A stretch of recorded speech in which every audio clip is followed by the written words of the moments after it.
الله أكبر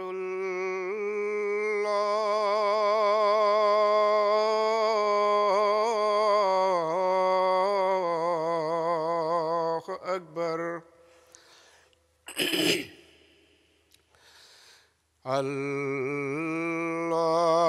الله أكبر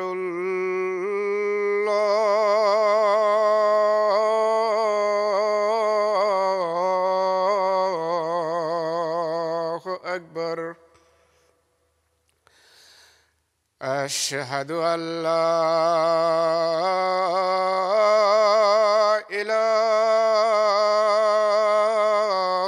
إله إلا الله أشهد أن لا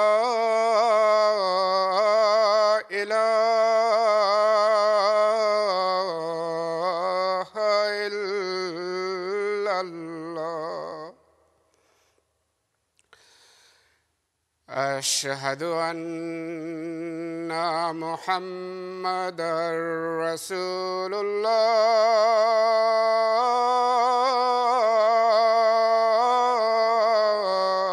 الله أشهد أن محمدًا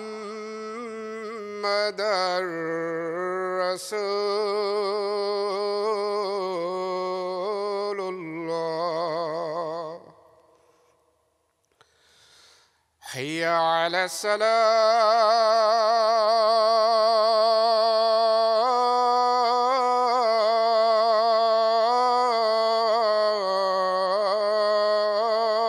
الصلاة حي على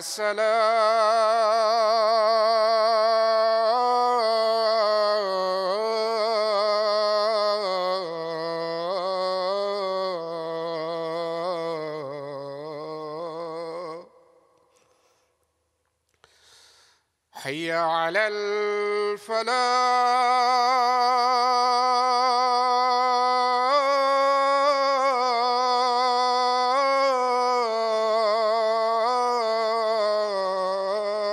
الفلاح حي على الفلاح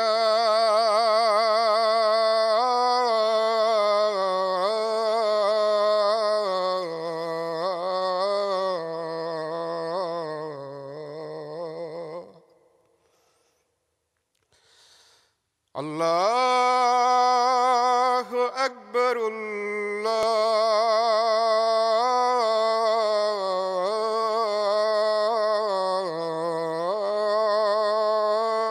الله أكبر لا إله إلا الله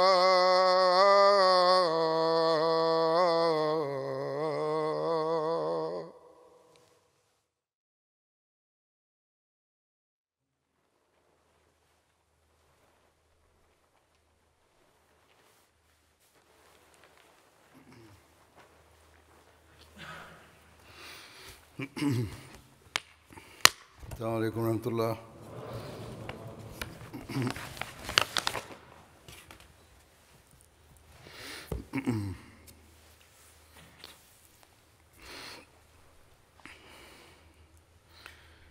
أشهد أن لا إله إلا الله وحده لا شريك له وأشهد أن محمدًا عبده ورسوله أما بعد فأعوذ بالله من الشيطان الرجيم بسم الله الرحمن الرحيم الحمد لله رب العالمين الرحمن الرحيم مالك يوم الدين إياك نعبد وإياك نستعين اهدنا الصراط المستقيم صراط الذين أنعمت عليهم غير المغضوب عليهم ولا الضالين.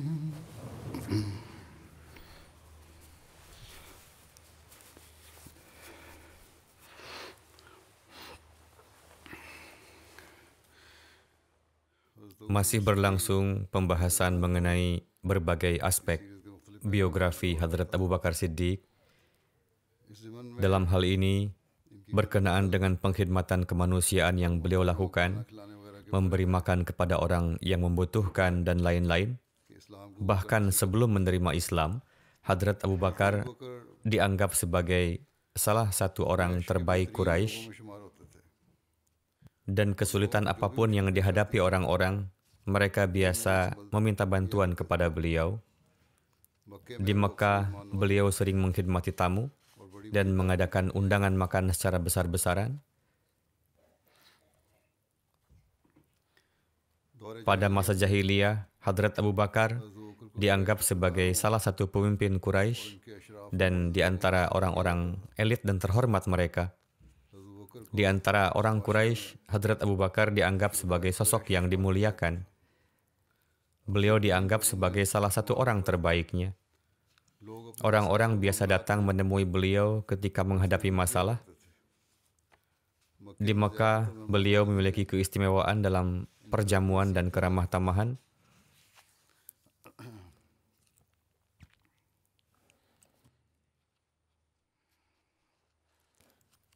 Kemudian tertulis bahwa Hadrat Abu Bakar sangat baik kepada orang miskin dan yang membutuhkan. Di musim dingin, beliau biasa membeli selimut dan membagikannya kepada yang membutuhkan. Dalam satu riwayat, selama 1 tahun, Hadrat Abu Bakar membeli spray wool hangat, yaitu selimut yang dari desa-desa, dan membagikannya kepada para janda Madinah selama musim dingin.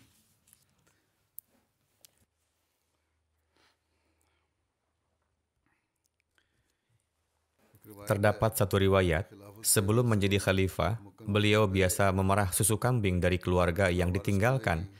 Ketika beliau menjadi khalifah, seorang gadis dari keluarga tersebut berkata kepada beliau bahwa sekarang, setelah menjadi khalifah, Anda tidak akan memerah susu kambing kami lagi.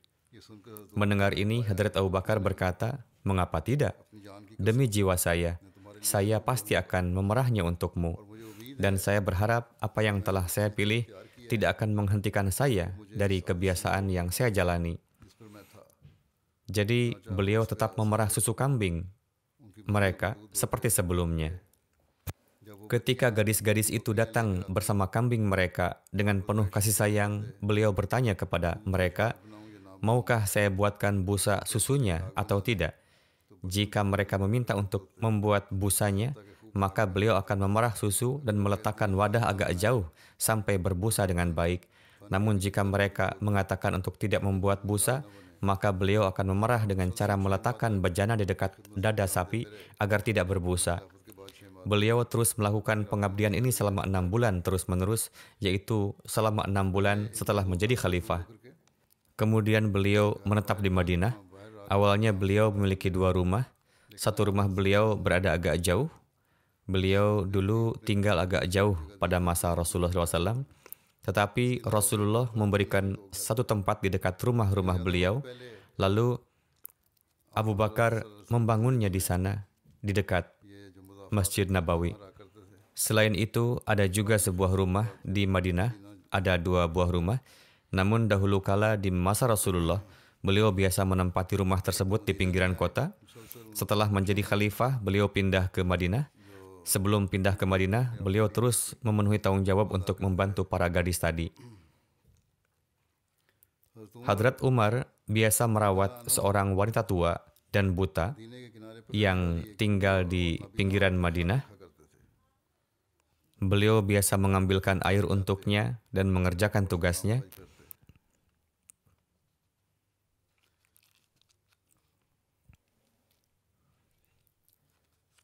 Suatu kali, ketika beliau pergi ke rumahnya, beliau menemukan bahwa seseorang telah datang lebih dulu sebelum beliau dan telah mengerjakan pekerjaan orang tua itu.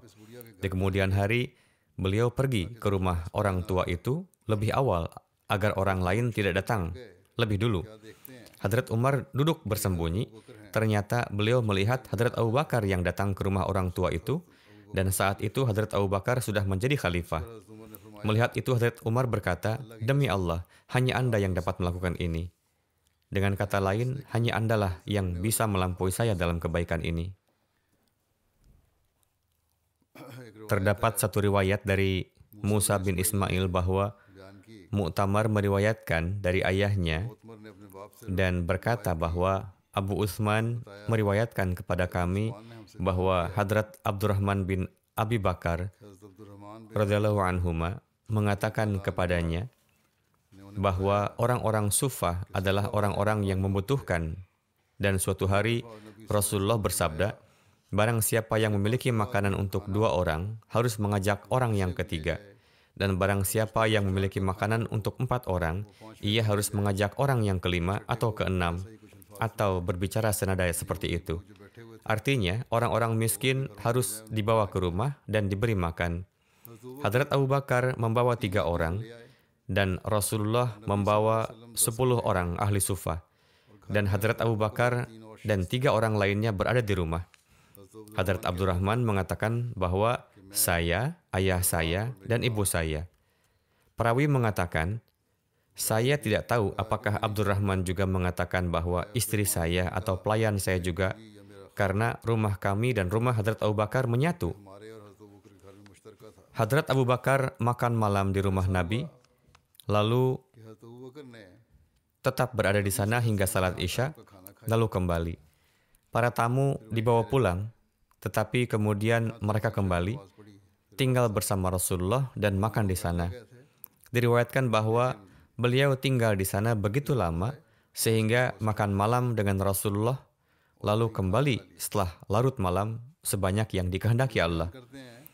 Istri beliau bertanya kepada beliau, apa yang menghalangi Anda dari tamu Anda? Atau tamu tersebut, yakni mengapa terlambat datang? Hadrat Abu Bakar berkata kepada istri beliau, apakah kamu tidak memberi mereka makan? Istri beliau menjawab, tamu menolak untuk makan sebelum Anda datang. Para tamu berkata, kami tidak akan makan sebelum Abu Bakar datang.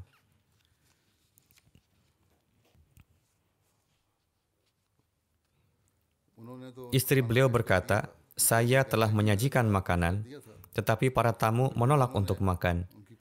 Hadrat Abdurrahman mengatakan bahwa saya pergi dan bersembunyi agar tidak dimarahi oleh Hadrat Abu Bakar karena saya tidak memberi makan para tamu.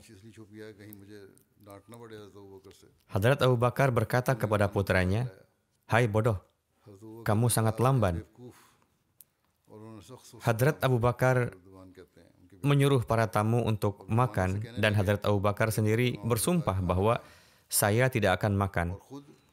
Hadrat Abdurrahman mengatakan, demi Allah, apapun suapan yang kami ambil, maka pada bagian bawahnya makanan akan bertambah banyak.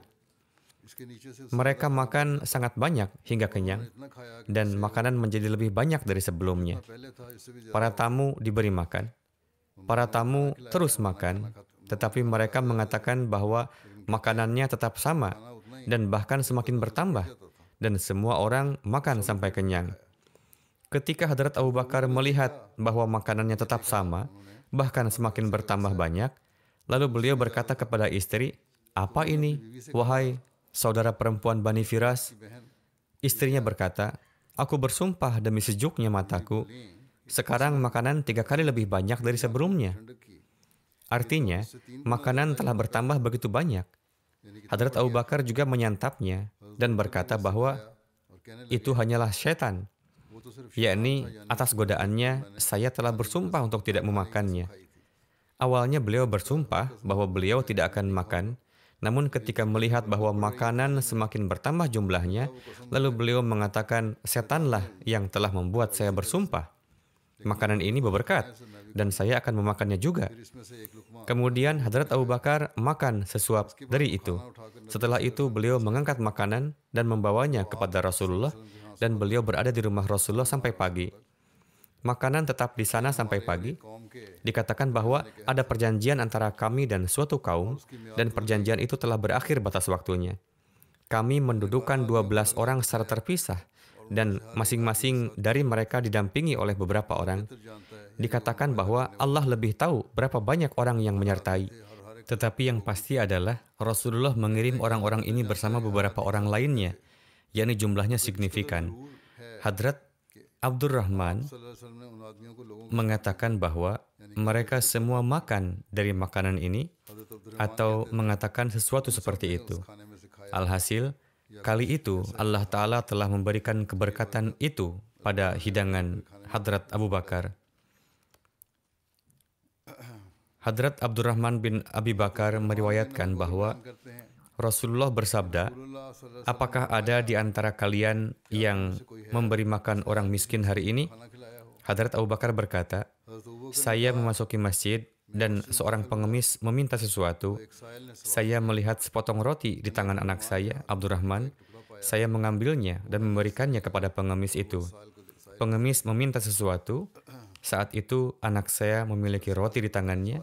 Lalu saya mengambilnya dan kemudian memberikannya kepada si pengemis.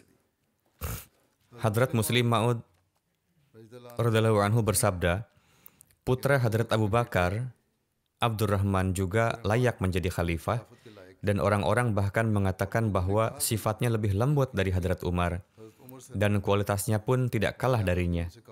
Beliau seharusnya menjadi khalifah setelah Abu Bakar, tetapi Hadrat Abu Bakar memilih Hadrat Umar sebagai khalifah meskipun terdapat perbedaan sifat antara Hadrat Abu Bakar dan Hadrat Umar. Jadi, Hadrat Abu Bakar tidak memperoleh keuntungan pribadi apapun dari kekhalifahan, tetapi beliau menganggap pengkhidmatan kemanusiaan sebagai suatu kemuliaan. Terdapat riwayat dari Sufia. Hadrat Muslim Ma'ud mengatakan, wallahu a'lam sejauh mana kebenarannya, bahwa pasca kewafatan Hadrat Abu Bakar, Hadrat Umar bertanya kepada pelayan Hadrat Abu Bakar, amalan baik apa yang biasa dilakukan oleh Hadrat Abu Bakar, supaya saya dapat menirunya juga. Di antara sekian amalan baik, sang pelayan menyebutkan satu amalan baik.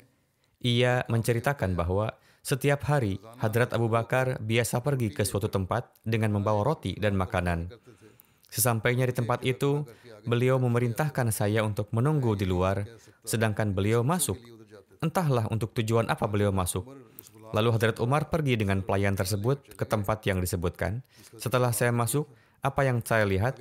Ternyata kami melihat seorang pria buta lumpuh yang tidak memiliki tangan dan kaki sedang duduk di sebuah gua.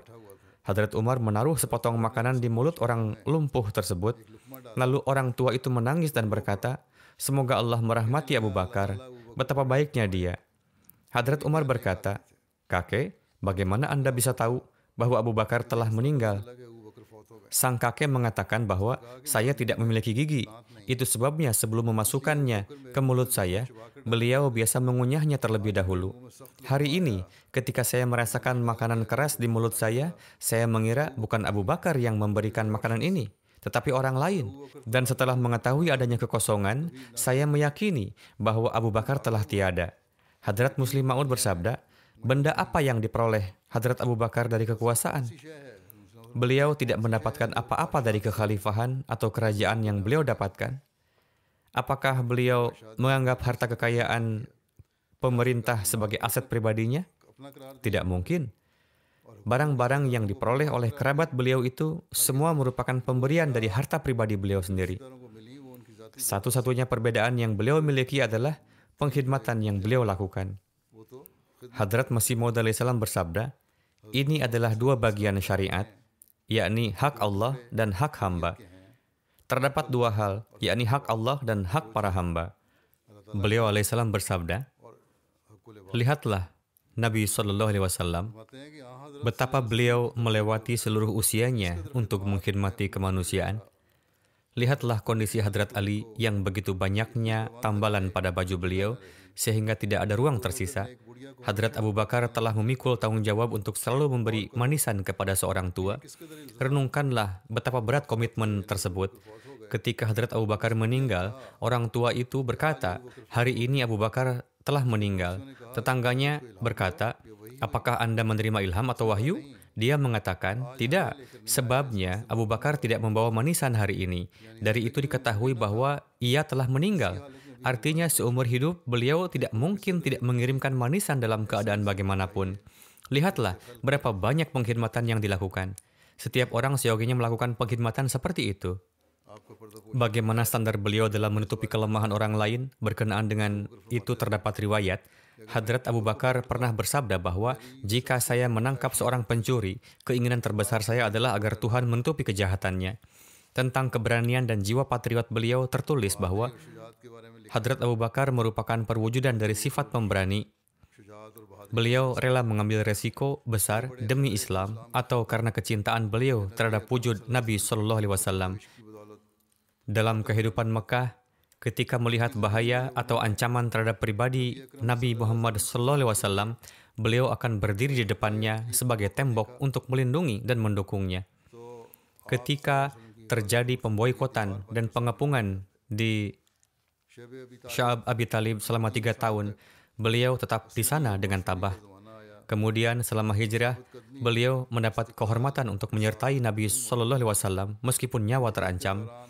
Dalam semua perang yang terjadi, Hadrat Abu Bakar tidak hanya berpartisipasi di dalamnya, tetapi juga menjalankan tugas melindungi Rasulullah. Berkenaan dengan keberanian dan jiwa patriot Hadrat Abu Bakar, Hadrat Ali pernah bertanya kepada orang-orang, siapakah orang yang paling pemberani? Orang-orang menjawab bahwa itu adalah Anda, wahai Amirul Mukminin.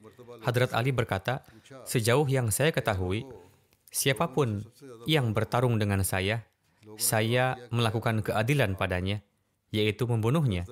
Tetapi yang paling pemberani adalah Hadrat Abu Bakar. Kami mendirikan tenda untuk Rasulullah pada hari Badar, lalu kami berkata, siapa yang akan tinggal bersama Rasulullah supaya tidak ada orang musyrik yang dapat menjangkau beliau. Demi Allah, tidak ada yang datang mendekati Rasulullah kecuali Hadrat Abu Bakar, yang menghunus pedangnya dan berdiri di dekat Rasulullah. Dengan kata lain, tidak ada orang musyrik yang akan mencapai Rasulullah, tetapi terlebih dahulu ia akan menghadapi Hadrat Abu Bakar. Jadi, beliau adalah orang yang paling berani. Begitu juga pada perang Uhud pun, ketika menyebar kabar burung syahidnya Rasulullah, yang paling pertama adalah Abu Bakar yang menerobos keramaian untuk segera sampai di dekat Rasulullah. Maka saat itu Hadrat Abu Bakar adalah yang pertama kali. Diriwayatkan bahwa saat itu di sisi Rasulullah hanya ada 11 sahabat beliau, yang mana di antaranya adalah Hadrat Abu Bakar, Hadrat Sa'ad, Hadrat Talha, Hadrat Zubair, dan juga Hadrat Abu Dujana. Pada pertempuran Uhud, Hadrat Abu Bakar pun adalah salah satu di antara beberapa sahabat yang rela melindungi Rasulullah saat berada di lembah. Di pertempuran Khandak, Hadrat Abu Bakar ada bersama-sama dengan Rasulullah, dan saat penggalian parit, beliau pun termasuk di antara mereka yang mengangkat tanah dan membuangnya dengan kain. Pada peristiwa perdamaian Hudaybiyah, beliau termasuk di antara para sahabat yang tidak segan untuk mengorbankan jiwa. Namun contoh keberanian, keimanan, keteguhan, firasat, ketaatan, dan kecintaan yang mendalam kepada Rasulullah yang telah diperlihatkan oleh Hadrat Abu Bakar tidak akan sanggup dilupakan oleh Hadrat Umar di sepanjang kehidupan beliau. Hadrat Abu Bakar pun ikut serta pada pertempuran Taif. Demikian pula putra beliau yakni Abdullah bin Abu Bakar pun ikut serta. Putra Hadrat Abu Bakar yang berusia muda itu telah disyahidkan pada pertempuran tersebut. Kemudian tatkala Rasulullah bergerak menuju pertempuran Tabuk bersama 30.000 prajurit Muslim, saat itu beliau mengangkat beberapa panglima untuk memimpin pasukan-pasukan Muslim. Saat itu pasukan yang paling besar diserahkan kepada Hadrat Abu Bakar. Hadrat Salma bin Aqwa menerangkan, saya telah ikut serta dalam 7 pertempuran bersama-sama yang mulia Nabi SAW. Lalu dari antara berbagai ekspedisi pertempuran yang diberangkatkan oleh Rasulullah, saya mendapat kesempatan untuk ikut dalam 9 pertempuran di antaranya. Ada saatnya Hadrat Abu Bakar memimpin pasukan kami, dan ada saatnya dipimpin oleh Hadrat Usama bin Zaid. Lalu, setelah kewafatan Rasulullah, tatkala seluruh Arab seakan menjadi murtad, maka keberanian, keteguhan, dan tindakan yang diperlihatkan oleh Hadrat Abu Bakar sungguh tiada bandingannya. Terkait hal ini telah dirinci sebelumnya.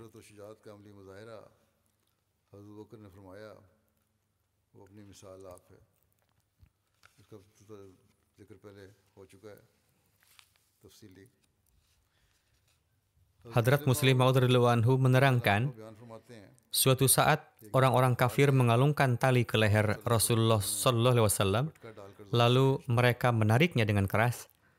Tatkala Hadrat Abu Bakar mengetahuinya, beliau segera berlari dan menyingkirkan orang-orang kafir itu dan bersabda, "Wahai manusia, kalian tidak takut kepada Tuhan, dan kalian memukul serta menganiaya wujud ini hanya karena ia menyatakan bahwa Allah adalah Tuhanku. Beliau tidaklah meminta harta benda dari kalian, maka dari itu mengapa kalian memaksanya?" Kemudian beberapa sahabat menuturkan, di masa kami, sosok yang dianggap paling pemberani adalah Hadrat Abu Bakar, karena musuh pun mengakui, jika kami membunuh Muhammad Rasulullah SAW, maka Islam pasti akan menjadi musnah. Namun kami melihat bahwa Abu Bakar senantiasa ada berdiri di dekat Rasulullah, supaya siapa saja yang hendak menyerang beliau, ia akan segera bergerak melindungi beliau. Demikianlah tatkala terjadi pertempuran yang sengit di antara kaum muslim melawan kaum kafir. Saat itu, para sahabat saling berunding di antara mereka dan bersepakat untuk menyiapkan satu kemah untuk Rasulullah SAW. Lalu mereka menyampaikan kepada Rasulullah, "Wahai Rasulullah, mohon huzur tinggal di kemah ini dan berdoalah untuk kemenangan kami, sementara kami yang akan melawan para musuh." Mereka berkata, "Wahai Rasulullah, kami meyakinkan Anda bahwa di dalam diri kami terdapat keikhlasan. Namun mereka yang duduk di Madinah, mereka pun ada yang memiliki keikhlasan dan kesetiaan lebih dari kami. Mereka tidak tahu bahwa kita akan bertempur dengan kaum kafir. Jika tahu, mereka pun pasti ikut serta dalam pertempuran ini. Yaitu, mereka memang tidak tahu akan adanya perang Badar. Jika tahu, mereka pun akan ikut. Wahai Rasulullah, jika di perang ini na'udzubillah kami akan mengalami kekalahan, maka ketahuilah bahwa kami telah mengikat seekor unta cepat di dekat Anda, dan kami telah meminta Abu Bakar untuk siaga di dekat Anda. Kami tidak dapat menemukan lagi siapa yang lebih pemberani darinya di antara kami. Wahai Rasulullah, saat itu segeralah menunggangi unta itu bersama Abu Bakar dan bergerak menuju Madinah. Lalu berangkatlah satu pasukan baru dari Madinah, yang mana mereka adalah lebih mukhlis dan setia dari kami untuk menghadapi kaum kafir. Hadrat Muslim Maud bersabda, renungkanlah peristiwa ini, bahwa betapa Hadrat Abu Bakar merupakan insan yang sangat tinggi dalam pengorbanan. Kemudian dalam satu kesempatan, Hadrat Muslim Maud bersabda, di satu peristiwa ada beberapa orang yang bertanya kepada para sahabat, di zaman Rasulullah, siapakah sosok yang paling pemberani di antara para sahabat?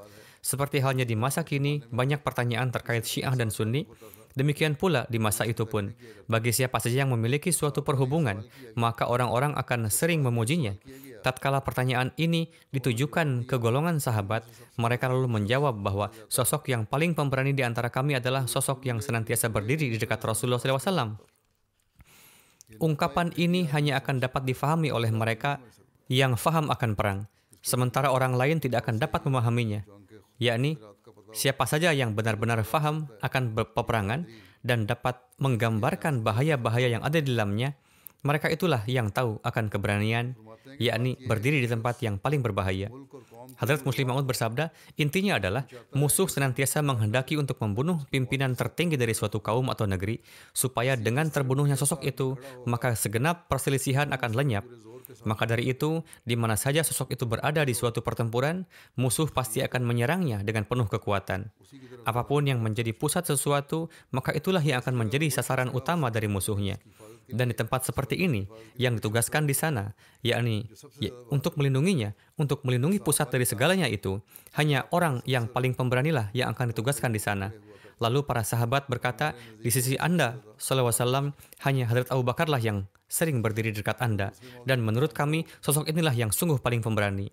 Kemudian Hadrat Muslim Maud di satu tempat dalam menjelaskan tafsir dari ayat kedua surah Bani Israel, beliau bersabda, hal ini pun patut direnungkan bahwa dari lafaz asra bi'abdihi zahir bahwa yang menjalankan adalah wujud yang berbeda dan ia berjalan tidak atas kehendaknya sendiri. Demikian juga peristiwa hijrah. Rasulullah keluar di waktu malam dan beliau keluar bukanlah atas kehendak sendiri, tetapi beliau keluar dalam keadaan terpaksa, yaitu tatkala kaum kafir telah mengepung kediaman beliau untuk tujuan membunuh beliau. Alhasil, tidaklah ada kehendak beliau Shallallahu Alaihi Wasallam di dalam perjalanan ini, tetapi bahkan kehendak Allah Ta'ala lah yang telah menjadikan beliau melaksanakannya, yakni wujud yang menggerakkan beliau, yang membuat beliau keluar rumah, dan wujud yang memerintahkan beliau pergi untuk berhijrah adalah Allah Ta'ala. Dan karena kehendak darinya itu, beliau lalu terpaksa meninggalkan Makkah. Kemudian Hadrat Muslim Maud bersabda, sebagaimana dalam ru'ya, Jibril ada menemani beliau dalam perjalanan menuju Baitul Maqdis, maka demikian pula Abu Bakar pun ada bersama beliau. Dengan demikian, beliau adalah yang mengikuti Rasulullah, sementara Jibril adalah wujud yang bekerja dengan mengikuti perintah Allah Ta'ala. Dan Jibril adalah bermakna pahlawan Allah Ta'ala. Hadrat Abu Bakar pun adalah hamba Allah Ta'ala yang istimewa, dan beliau merupakan sosok pahlawan yang tanpa gentar demi agama. Kemudian Hadrat Muslim Maud di satu tempat bersabda, jadi hakikatnya adalah dengan beriman kepada kalam Allah Ta'ala, maka hendaknya tidak akan dapat muncul keputusasaan dalam kalbu manusia. Jika ada suatu keimanan yang sempurna kepada Allah Ta'ala, maka tidak mungkin akan datang keputusasaan di dalam kalbu. Keadaan yang menimpa Rasulullah, contohnya di Gua Thur, dalam saat seperti itu, apakah tersisa suatu harapan? Rasulullah di kegelapan malam meninggalkan kediaman beliau dan tiba di Gua Thur. Ini adalah gua yang memiliki mulut gua yang lebar, dan setiap orang dapat dengan mudah menengadahkan wajahnya untuk melihat isinya dan untuk masuk ke dalamnya. Hanya satu sahabat yang menemani beliau, dan keduanya adalah tanpa senjata dan kekuatan untuk melawan. Orang-orang Mekah bersenjata mengejar beliau, dan mereka tiba di Gua Thur. Di antara mereka ada yang bersikeras untuk satu kali saja lebih melihat ke dalam, supaya jika beliau ada, maka mereka akan dapat menangkapnya. Musuh telah melihat dengan sedemikian rupa dekat hingga Hadrat Abu Bakar menangis dan ia berkata, wahai Rasulullah, musuh telah tiba di kepala kita. Beliau saat itu bersabda dengan sangat teguh, La tahzan, innallaha ma'ana. Abu Bakar, mengapa Anda takut? Tuhan ada bersama kita. Lihatlah, betapa sangat gentingnya keadaan yang beliau hadapi pada saat itu, di mana setelah peristiwa itu, tidak ada lagi upaya pembunuhan atau penangkapan kepada Rasulullah yang dapat menyamai ini. Meski dalam keadaan demikian, yakni musuh yang sangat kuat, mereka bersama dengan tentara, mereka pun menyandang senjata, sementara Rasulullah sama sekali tidak bersenjata. Beliau hanya duduk di gua itu bersama seorang sahabat beliau. Beliau saat itu tidak memiliki senjata, tidak memiliki pemerintahan, dan tidak memiliki massa yang banyak. Beliau meskipun melihat musuh yang berjumlah banyak di dekat beliau, beliau tetap bersabda, La tahzan, innallaha ma'ana. Yakni, mengapa Anda berkata bahwa musuh kita adalah kuat? Apakah mereka lebih kuat dari Tuhan? Tatkala Tuhan ada bersama kita, maka apalagi alasan kita untuk menjadi gelisah? Sesungguhnya, kegelisahan Hadrat Abu Bakar pun bukan untuk diri beliau sendiri, tetapi untuk diri Rasulullah SAW. Hadrat Muslim Maud bersabda, ada sebagian orang Syiah yang mengangkat peristiwa ini, dan mereka berkata bahwa Abu Bakar na'udzubillah tidak beriman, dan ia takut untuk menyerahkan jiwanya. Sesungguhnya, dalam rujukan sejarah pun, dengan jelas tertera bahwa ketika Rasulullah bersabda, La tahzan innallaha ma'ana, maka saat itu Hadrat Abu Bakar berkata, wahai Rasulullah, saya tidak mengkhawatirkan jiwa saya sendiri, karena jika saya terbunuh, maka yang mati hanyalah satu orang. Saya hanya takut akan keadaan huzur, karena jika Anda yang mengalami malapetaka, maka kebenaran akan sirna dari dunia. Lalu, di satu tempat, Hadrat Muslim Maud radhiyallahu anhu bersabda, hal ini tidaklah dikhususkan bagi para nabi. Di setiap zaman, bahkan terdapat juga orang-orang di mana ia melakukan sesuatu yang mana orang lain tidak sanggup melakukannya. Contohnya adalah Hadrat Abu Bakar. Di masa itu, mengenai Hadrat Abu Bakar, tidak ada seorang pun yang dapat mengatakan bahwa suatu saat nanti beliau akan memimpin kaum beliau. Mereka saat itu umumnya beranggapan bahwa beliau memiliki tabiat yang lemah dan hati yang lunak. Lihatlah berbagai pertempuran di masa Rasulullah. Rasulullah tidak pernah menjadikan Hadrat Abu Bakar sebagai panglima dalam perang besar manapun. Memang, ada beberapa pertempuran skala kecil di mana beliau diangkat sebagai pemimpinnya. Tetapi, dalam perang-perang yang besar, Rasulullah senantiasa mengangkat orang-orang yang lain sebagai panglima. Demikian pula di dalam pekerjaan-pekerjaan yang lain pun, beliau tidak diangkat sebagai pemimpinnya. Kemudian, dalam hal pengajaran Al-Quran Karim ataupun tugas Dewan Qadha, Rasulullah tidak membebankannya kepada Hadrat Abu Bakar. Meski demikian, Rasulullah mengetahui bahwa tatkala tiba waktu untuk Abu Bakar, maka pekerjaan yang akan dilaksanakan Abu Bakar tidak akan dapat dilakukan oleh yang lainnya. Maka dari itu, tatkala Rasulullah SAW wafat, lalu muncul perselisihan di dalam umat muslim bahwa siapakah yang akan menjadi khalifah. Saat itu tidaklah terfikir dalam benak Hadrat Abu Bakar bahwa beliau akan menjadi khalifah. Beliau memahami bahwa Hadrat Umar dan yang lainnya lah yang ahli dalam hal ini. Tatkala golongan Ansar bersemangat dan mereka menghendaki agar khilafat berasal dari mereka, karena mereka berpikir, kamilah yang telah melakukan pengorbanan demi Islam, sehingga kini golongan Ansar yakni kamilah yang berhak menjadi khalifah. Sementara itu, kaum Muhajir berkata, khalifah adalah dari kami. Alhasil, setelah kewafatan Rasulullah, terjadi suatu perselisihan yang besar. Pada akhirnya, perselisihan ini berakhir pada pernyataan golongan Ansar bahwa akan ada satu khalifah dari golongan Muhajirin dan ada satu khalifah dari Ansar. Untuk menjauhkan pertikaian ini, diadakanlah satu pertemuan. Hadrat Umar bersabda, saat itu saya berpikir bahwa Hadrat Abu Bakar sungguh sosok yang sangat baik dan suci. Tetapi, memahami beban ini bukanlah pekerjaannya. Ini adalah tugas yang sangat sulit bagi beliau. Hadrat Umar bersabda, jika ada orang yang dapat mengemban beban ini, maka orang itu adalah saya. Ini adalah pekerjaan yang butuh kekuatan, bukan kelembutan dan kasih sayang. Hadrat Abu Bakar adalah sosok yang menampakkan kelembutan dan cinta kasih. Alhasil, beliau bersabda, saya merenung hingga akhirnya sampai pada menampakkan dalil-dalil yang membuktikan bahwa khalifah hendaknya berasal dari Quraisy dan anggapan bahwa satu khalifah berasal dari Ansar dan satu lagi berasal dari Muhajirin, pemikiran ini sama sekali keliru. Hadrat Umar bersabda, saya telah banyak merenungkan dalil-dalil dan pergi ke majelis yang diadakan untuk mengakhiri perselisihan-perselisihan tersebut. Hadrat Abu Bakar pun saat itu ada bersama saya. Saya berkeinginan untuk berpidato dan meyakinkan segenap orang dengan berbagai dalil yang telah saya pikirkan sebelumnya. Saya memahami bahwa Hadrat Abu Bakar bukanlah sosok yang memiliki kewibawaan dan kebesaran sehingga beliau dapat berbicara di majelis ini. Hadrat Umar bersabda, namun saat itu saya baru saja hendak berdiri, sementara Hadrat Abu Bakar dengan marah mengangkat tangan beliau dan berkata kepada saya, duduklah. Lalu beliau berdiri sendiri dan memulai pidato beliau. Hadrat Umar bersabda, demi Tuhan, dalil-dalil apa saja yang telah saya fikirkan, keseluruhannya telah dijelaskan oleh Hadrat Abu Bakar. Kemudian beliau menjelaskan berbagai dalil yang lainnya. Beliau terus menjelaskannya hingga segenap kalbu golongan Ansar pun menjadi tenang. Dan mereka pun menerima pendapat kaum Muhajirin tentang khilafat. Jadi, inilah sosok Abu Bakar yang mengenainya Hadrat Umar sendiri menerangkan bahwa suatu saat beliau pernah merobek pakaian Hadrat Abu Bakar di pasar akibat suatu perselisihan dan beliau siap untuk memukulnya. Sosok Abu Bakar inilah yang dengannya Rasulullah sering bersabda, hati Hadrat Abu Bakar sangatlah lembut.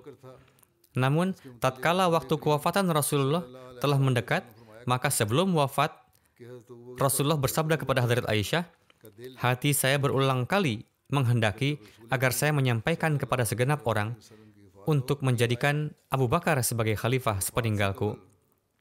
Namun, lantas saya mengurungkan diri karena hati saya mengetahui bahwa setelah kewafatan saya, Allah Ta'ala dan hamba-hambanya yang beriman akan memilih tiada lain selain Abu Bakar sebagai khalifah. Alhasil, demikianlah yang terjadi dan beliau telah dipilih menjadi khalifah. Hadrat Abu Bakar adalah sosok yang berhati lembut. Tabiat beliau adalah sedemikian halusnya, di mana satu saat di pasar, Hadrat Umar maju dan hendak memukul beliau. Hadrat Umar lalu merobek pakaiannya. Meski demikian, sosok Hadrat Abu Bakar inilah yang sifat halus beliau tampak pada peristiwa berikut.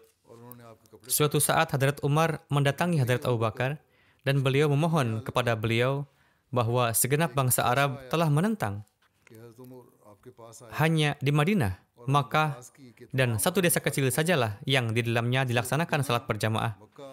Orang-orang Muslim lainnya memang melaksanakannya, tetapi di antara mereka telah lahir perpecahan besar, di mana seseorang enggan untuk salat di belakang orang yang lainnya. Perselisihan yang ada telah sedemikian besar, hingga mereka tidak siap lagi untuk mendengar satu sama lain. Orang-orang Arab yang jahil, yang mana mereka baru 5 atau 6 bulan saja menerima Islam, mereka meminta agar dibebaskan untuk membayar zakat. Orang-orang ini tidak memahami masalah zakat. Hadrat Umar mengatakan, jika 1 hingga 2 tahun mereka dimaafkan dari zakat, maka apa salahnya? Seolah-olah Hadrat Umar yang setiap saat selalu berdiri dengan pedang di tangan dan ketika ada permasalahan-permasalahan sepele sekalipun biasa mengatakan, "Wahai Rasulullah, jika ada perintah, maka saya akan penggal kepalanya." Beliau begitu segan dengan mereka. Beliau begitu ketakutan sehingga datang kepada Hadrat Abu Bakar dan memohon kepada beliau supaya hendaknya memaafkan zakat bagi orang-orang jahil tersebut untuk beberapa waktu dan memberikan pemahaman kepada mereka secara perlahan-lahan. Namun Hadrat Abu Bakar yang sedemikian rupa berhati lembut sehingga Hadrat Umar pernah mengatakan bahwa suatu kali saya telah siap untuk memukulnya dan merobek bajunya di pasar.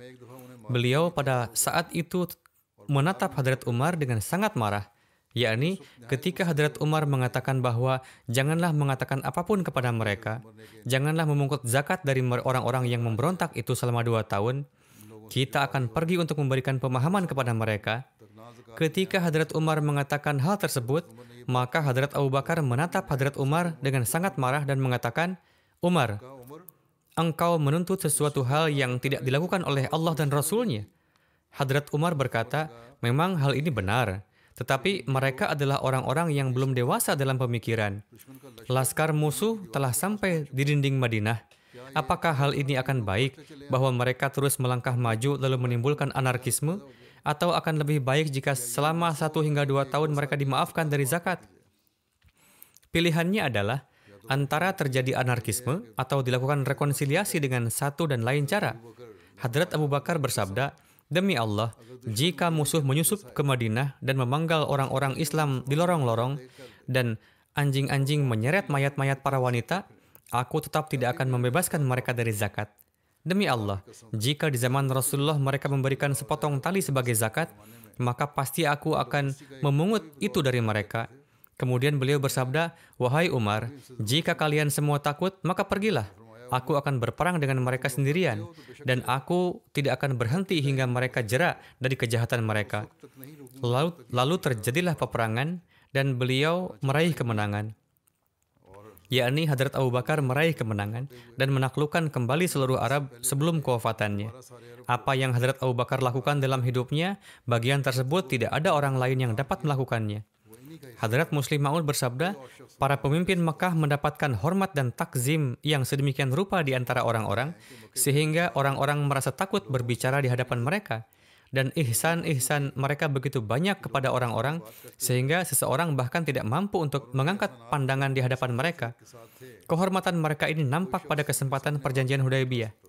Seorang pemimpin yang diutus oleh orang-orang Mekah untuk berbincang dengan Rasulullah, berbicara sambil memegang janggut beberkat Rasulullah. Melihat hal ini, seorang sahabat memukulkan gagang pedangnya dengan keras ke tangan orang tersebut dan mengatakan, "Jangan sentuhkan tangan kotormu pada janggut beberkat Rasulullah." Dia mengangkat pandangannya untuk melihat siapa yang telah memukul tangannya dengan gagang pedang. Karena sahabat itu memakai topi baja, maka hanya mata dan lehernya saja yang terlihat. Setelah beberapa saat dia memandang dengan seksama, kemudian dia mengatakan, apakah kamu si fulan? Sahabat tersebut menjawab, ya. Ia mengatakan, apakah kamu tidak tahu? Aku telah menyelamatkan keluargamu dari musibah tertentu pada kesempatan tertentu. Dan pada kesempatan tertentu, aku melakukan kebaikan tertentu kepadamu. Apakah kamu berani berbicara di hadapanku? Seraya mengisahkan peristiwa ini, Hadrat Muslim Maud radhiyallahu anhu bersabda, jika kita melihat di masa sekarang ini, sikap melupakan kebaikan telah begitu umum di dalam diri orang-orang. Jika melakukan kebaikan pada seseorang di sore hari, maka pada pagi harinya, dia telah lupa dan mengatakan, apakah sekarang aku harus menjadi budaknya seumur hidup? Jika dia telah melakukan kebaikan kepadaku, lantas mengapa? Jangankan menjadi budak seumur hidup, menghargai kebaikan sampai satu malam pun ia tidak sanggup. Namun dalam diri orang-orang Arab sedemikian rupa didapati rasa berterima kasih dalam derajat yang sempurna. Kondisinya ketika itu sedang sangat genting. Namun ketika pemimpin Mekah tadi menyebutkan kebaikan-kebaikannya, maka sahabat tersebut menundukkan pandangannya dan mundur dengan merasa malu. Beliau begitu menghargai kebaikan. Atas hal itu kemudian pemimpin Mekah tersebut memulai perbincangan dengan Rasulullah dan berkata, aku adalah bapak orang-orang Arab. Aku memohon kepadamu untuk menghormati bangsamu. Lihatlah, orang-orang di sekelilingmu ini, mereka akan segera melarikan diri ketika musibah datang, dan pada akhirnya kaummu akan datang. Jadi, mengapa kamu merendahkan kaummu sendiri? Aku adalah bapak orang-orang Arab. Orang tersebut berulang kali mengatakan hal ini kepada Rasulullah bahwa aku adalah bapak orang-orang Arab. Ikutilah perkataanku dan sebagaimana yang aku katakan, dan pulanglah tanpa melaksanakan umroh. Pada kesempatan itu, ia bersikeras pada perkataannya dan memegang janggut Rasulullah demi membuat Rasulullah menurutinya.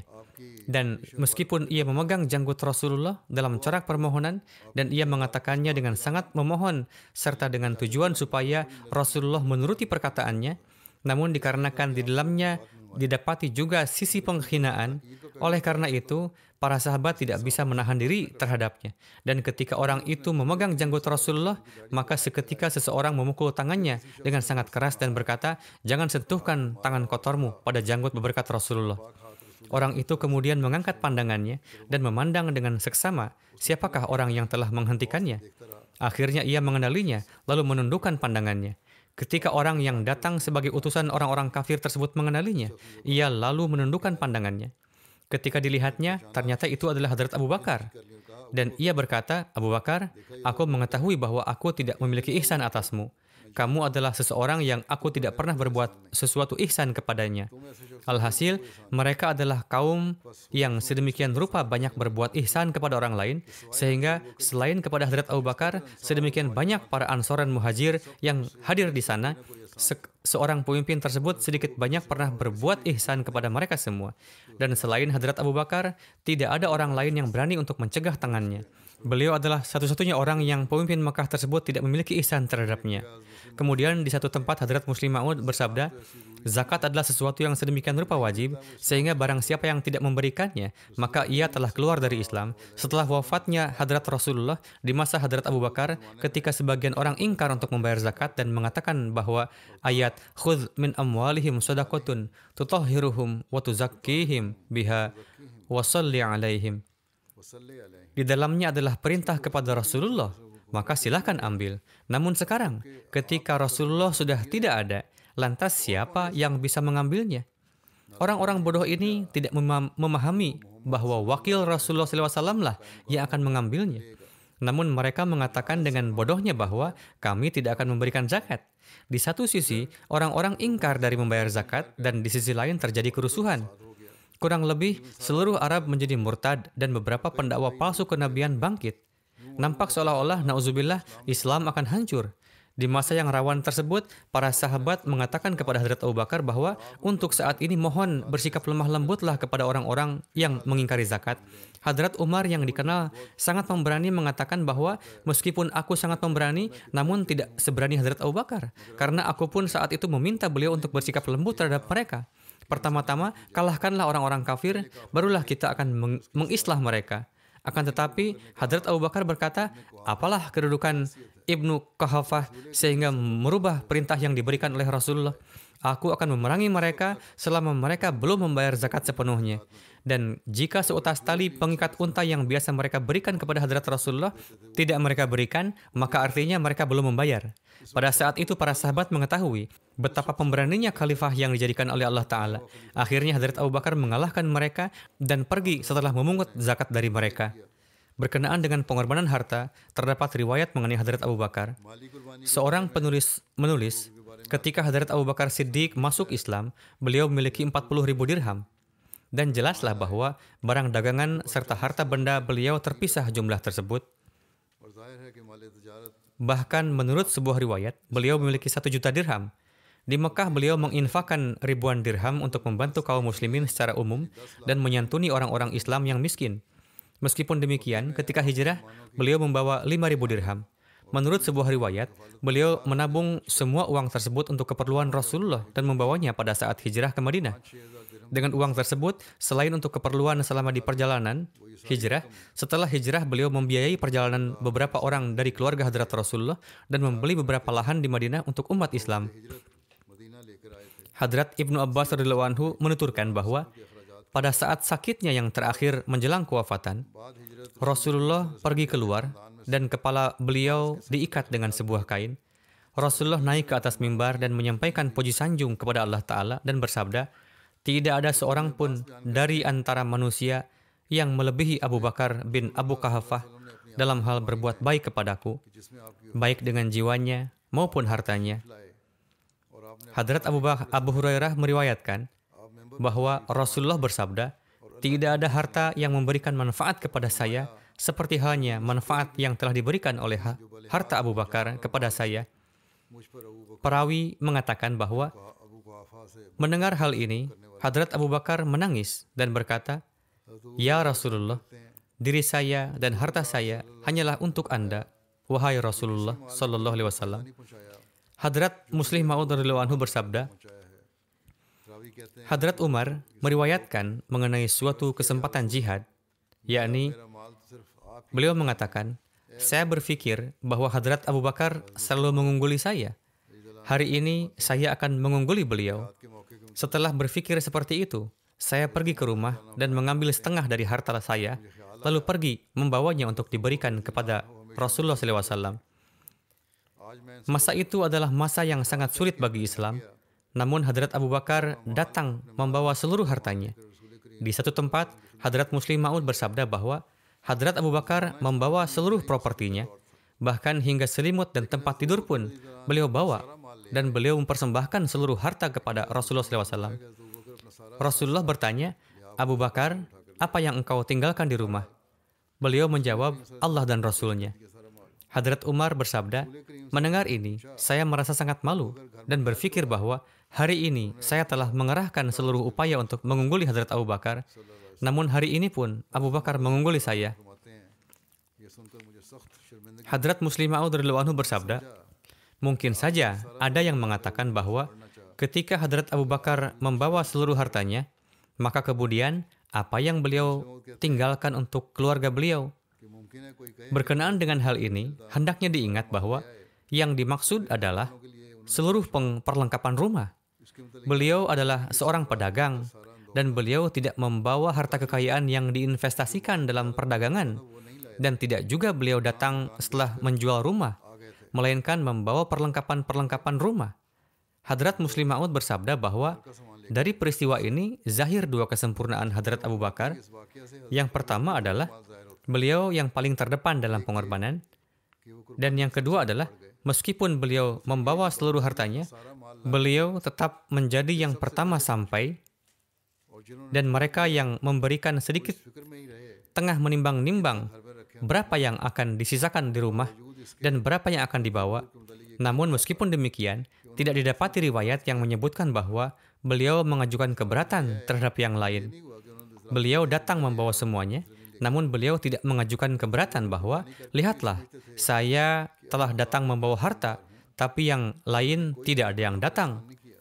Ketika melakukan pengorbanan, Hadrat Abu Bakar memahami bahwa saat ini saya adalah seorang hamba Allah yang taat, dan saya tidak berbuat suatu ihsan kepada Allah Ta'ala, melainkan ini adalah ihsannya bahwa dia telah memberikan saya taufik. Alhasil, dalam pembahasan tema ini, Hadrat Muslim Maud menjelaskan bahwa orang-orang yang melakukan pengorbanan harta hendaknya melihat pada dirinya. Hendaknya jangan seperti orang-orang munafik yang mereka sendiri pun tidak membayar canda.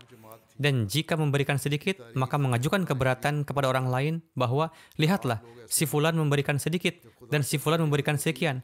Hadrat Masih Maud Islam bersabda, para sahabat adalah suatu jemaat yang suci yang mana Al-Quran dipenuhi dengan pujian terhadap mereka. Apakah Anda sekalian juga seperti itu? Ketika Tuhan berfirman bahwa bersama Hadrat Al-Masih alaihissalam juga akan ada orang-orang yang berjalan beriringan dengan para sahabat, maka para sahabat adalah mereka yang memberikan harta mereka dan tanah air mereka di jalan kebenaran dan meninggalkan segalanya. Anda pasti sudah sering mendengar mengenai Hadrat Siddiq Akbar radhiyallahu anhu. Suatu kali ketika diperintahkan untuk memberikan harta di jalan Allah Ta'ala, maka beliau datang dengan membawa seluruh barang-barang di rumah. Ketika Rasulullah menanyakan, apa yang Anda tinggalkan di rumah?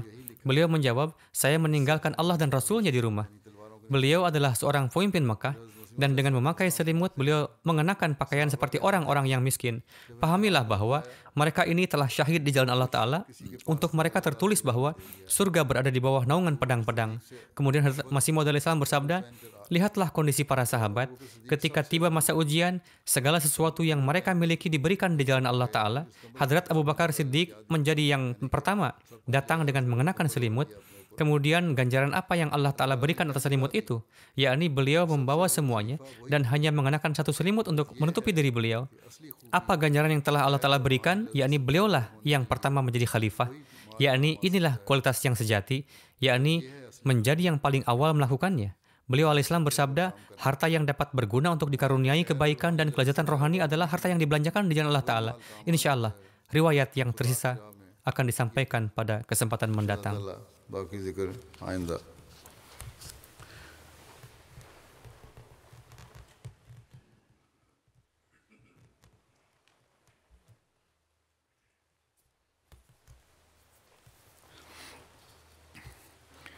الحمد لله نحمده ونستعينه ونستغفره ونؤمن به ونتوكل عليه ونعوذ بالله من شرور أنفسنا ومن سيئات أعمالنا من يهده الله فلا مضل له ومن يضلل فلا هادي له ونشهد أن لا إله إلا الله ونشهد أن محمدا عبده ورسوله عباد الله رحمكم الله إن الله يأمر بالعدل والإحسان وإيتاء ذي القربى وينهى عن الفحشاء والمنكر والبغي يعظكم لعلكم تذكرون اذكروا الله يذكركم وادعوه يستجب لكم ولذكر الله أكبر